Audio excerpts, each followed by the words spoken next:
Light Upon Light is not just a website. We are destined and meant to be a movement that is dedicated to combating hate, violence, and extremism in all of its manifestations.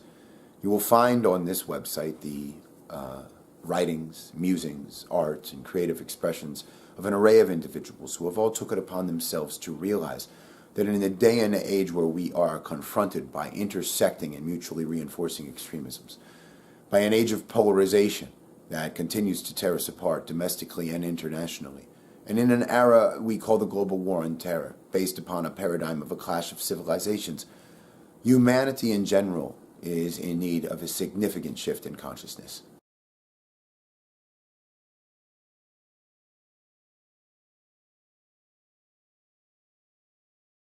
Light Upon Light is a reference from an analogy of the Qur'an where Allah in the Qur'an states that He is the light of the heavens and the earth. And the analogy shows how the light of Allah, which is outside of all of existence and unlimited by time and spatial constraints, therefore the question posed to the atheists, who created God and who is the originator of the Big Bang, because they cannot measure it and because they cannot see it, they believe it must be false. But Allah says that He is very well known by looking at the manifestations of His light in the universe. And so God gives a parable that is most appropriate for addressing the ills and the afflictions that we suffer from today as a society. And as we engage in a dialogue of civilization and call to that, this verse we think is particularly appropriate for what we need as a paradigmatic shift in the way that human consciousness evolves and as we organize ourselves as collective societies. And that's what we address. We call for an enlightenment or a new enlightenment with regard to the way that we treat each other, with regard to the way that we see each other. And the parable goes forth like this. It's in the 30th Surat of the Qur'an.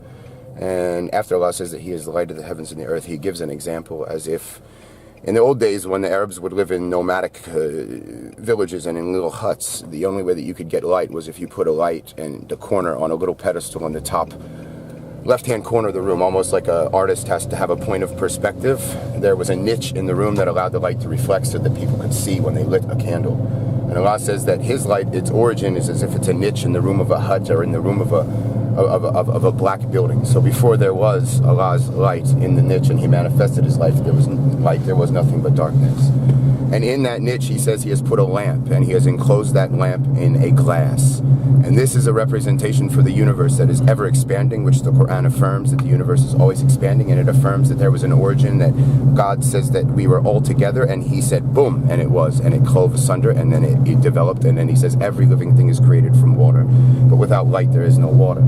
So in the niche of the room there is this candle, there is this lamp, and the lamp is enclosed in glass because everything outside of the lamp is the space that Allah has created outside of His creation. That is the void, and it is much bigger than the actual room itself, but it sheds light outside of itself as a manifestation. And the glass, Allah says, it's like a pearly white star. Essentially what happens when you insert and you enclose space inside of the universe, you get the possibility for refraction and the effects of the Big Bang that give birth to stars and to lights, and that is the origin.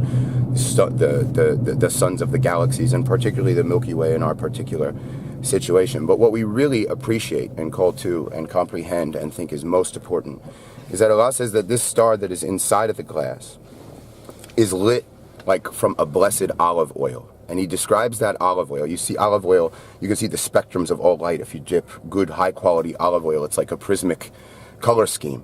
But it itself is essentially pure of essence, and it manifests itself in different shades and colors. And that is where we get the spectrum that makes life so beautiful. And Allah says very specifically about this that it's neither of the east nor of the west.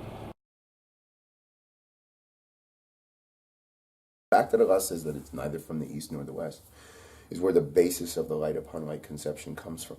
Because we've lived, particularly post-September the 11th, 2001, in a paradigm that has differentiated between the East and the West. And this has gone on for some time. It is a struggle throughout our history in our engagements and our contacts with the other to assume and to revert back to our more tribalistic instincts that the other is evil and that we are on the true path. And so when we were attacked in the United States on September the 11th by Osama bin Laden and his cohorts in al-Qaeda, we reacted by saying that you're either with us or you're with the terrorists. So we split the world into an East versus West. The Muslim world was sort of the new enemy in a sort of post-Cold War era. And that developed into this war on terror. And since then, we've really been poor at not only inducing polarization between East and West, but also an East and a West domestically as a consequence of what that war on terror paradigm has set forth. And so neither of the East nor the West, Allah is essentially saying that His light encompasses all of this. And so Allah has shed light onto both the Islamic civilization and then the role that the Islamic civilization played in the trek of humanity enabled that next step toward enlightenment.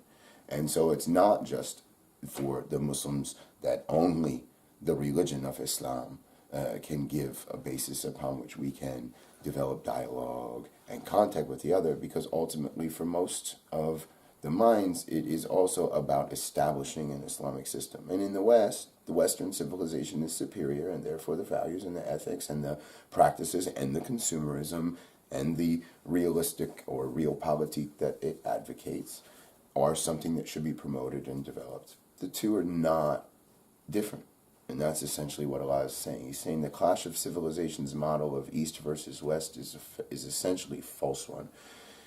Instead, what we want to establish is a dialogue of civilization based upon the fact that Allah has told us that we are all Bani Adam, that we all come from the same origin, that we all come from the same man, and that it is He who has created us, and that it is He who has told us to spread asunder. It is He who told us to travel around in the land, and He says to get to know one another, that is the purpose. And He says that He's created us in different colors, in different cultures, in different tongues for that very purpose. And so neither of the East nor the West is the basis upon which that light manifested, which makes light possible, is now not of the East nor the West. It is not of the black nor the white. It is not of truth and falsehood. It is of higher principles that are true across the realm. And when one takes their light from that enclosed glass and looks at all of what occurs inside of that closed glass as a manifestation of Allah's light, then they see the universe very differently. And so that's what we want to promote. And that's when Allah says that this manifestation, this trickling down of the different layers of His light and of enlightenment is light upon light, because it's not just a natural light. It's not just a simple cause and effect and random mutations and the evolution. It is in appreciating that when one looks outside of themselves in the way that the sun rises in the morning and sets at night, in the way that the stars and the harmony of nature exist, then there has to be a creator. And if there is a creator, then there has to be a higher purpose. And if it's neither the East nor the West, then it doesn't matter whether you call that creator Allah, whether you call that creator God, whether you call that creator consciousness, whether you call that creator the source.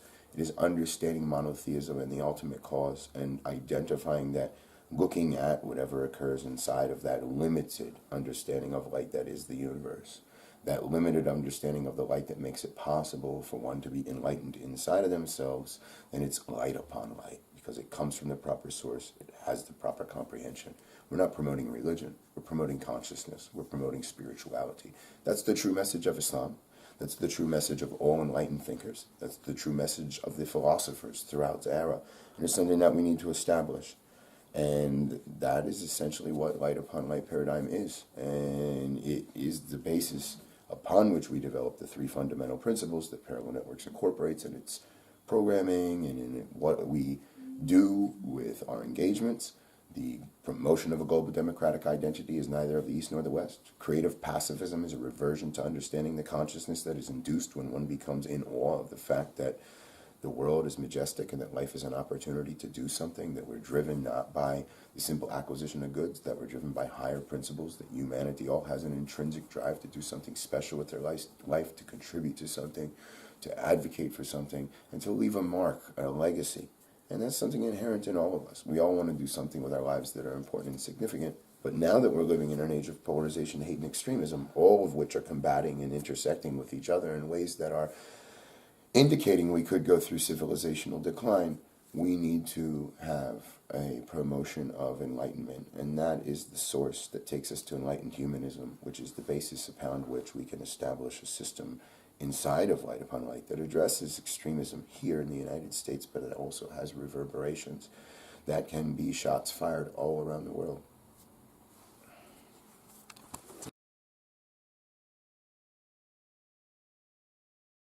Essentially, we believe that in a world of intersecting extremisms, all feeding off of and dependent on each other, in an age of polarization, the likes of which is increasingly growing to dangerous numbers, in an age of the rise of hate groups and hate actions, in an age where there's a rise of violence and terrorism, that each and every single one of us has an obligation and a duty to do something, no matter how insignificant it may seem, to combat hate will not be resolved, as Albert Einstein said, merely by addressing the problem with the same level of consciousness that created it.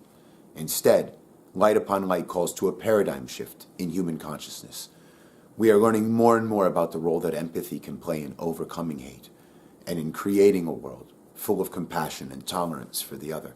We need an empathic civilization. We need a shift in consciousness that is able to impart what we are learning. And we need to know that with advancements in science, this is not just simple mumbo-jumbo and rantings of gurus and false prophets. This is reality. We are on the threshold of a new enlightenment. And so we invite you to contribute, to share the articles that we post on our site, to share the creative works of others that we post on our site, and to contribute yourself as well and to adopt the cause. We'll be doing an array of work here. We welcome you to the initial efforts and endeavors. We ask that you support us and that you contact us. Reach out. Give us something that you have to offer or something that you'd like to see. It is something that is ultimately crucial in this day and age, and we ask you to support us. As Martin Luther King said, darkness cannot combat darkness. Only light can do that. Light upon light.